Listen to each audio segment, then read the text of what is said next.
chilly November evening, and the last leaves of autumn danced their way to the ground, 5 teenagers found themselves in trouble.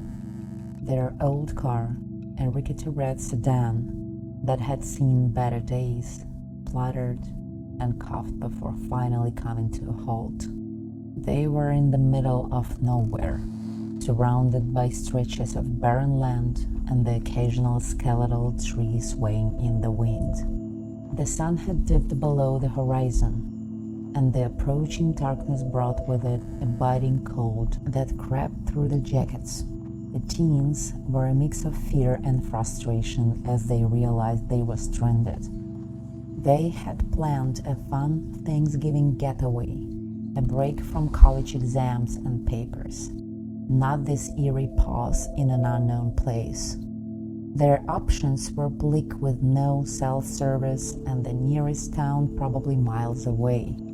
That was until they spotted a light in the distance, flickering like a beacon of hope through the skeletal trees. Drawn like moth to a flame, the group walked through the crisp leaves and soon stood before an old house that looked as though it had been pulled straight from a storybook, a little too perfect in its rustic charm. The warm glow of the house promised refuge and comfort. As they approached, the door creaked open to reveal a woman with a smile as welcoming as the aroma that drifted toward them, a smell reminiscent of Thanksgiving dinner.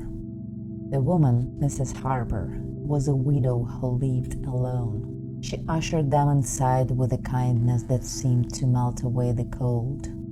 The house was cozy, filled with photos of smiling people and the comforting tick-tock of a grandfather clock. Mrs. Harper was quick to offer them a meal and a place to stay for the night, which they gratefully accepted. The dinner table was a feast fit for royalty, laden with turkey, stuffing, cranberry sauce, and all the trimmings. As the night deepened, so did the warmth of Mrs. Harper's hospitality. Or so it seemed. After dinner, the teens were shown to their rooms, each furnished with antiques and draped in heavy, velvety curtains. The beds, with their quilted blankets, promised to rest, deeper than any they'd had in a while. But as the clock chimed midnight, a strange unease began to creep into their hearts. The odd noises echoed through the hallways, whispers that seemed to come from the walls, footsteps too light to be human, and a feeling of being watched by unseen eyes. The house, with its charming quirks by day, morphed into a labyrinth of shadows by night, where every creak and moan was a voice from the beyond. Lily, who was sensitive to the unseen, felt it first, the prickling on the back of her neck, an instinctive alert to the danger. She tried to rouse her friends, but one by one she found their rooms empty, the beds cold and untouched, as if they hadn't been slept in at all. Panic took over her as she searched the dimly lit halls, her calls for her friends swallowed by the thick walls. In her search, Lily stumbled upon a hidden room behind a tattered tapestry. The room was unlike any other in the house, filled with relics and pictures of people with eyes that seemed to follow her every move. At the center was a large old book that lay open, its pages filled with names and dates. Names of those who had passed through the Mrs. Harper's door, never to leave. As the realization dawned on Lily, the chilling truth crept up her spine. The house was not just a home, but a trap. Mrs. Harper, the kind widow, was nowhere to be found, and the whispers grew into murmurs of the past, telling tales of those who had come seeking shelter and found eternal captivity instead.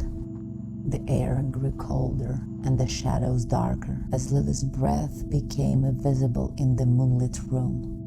The door behind her creaked shut, sealing her fate with the others who had disappeared into the night. The house seemed to settle. A content sigh as another name was etched unseen into the mysterious book.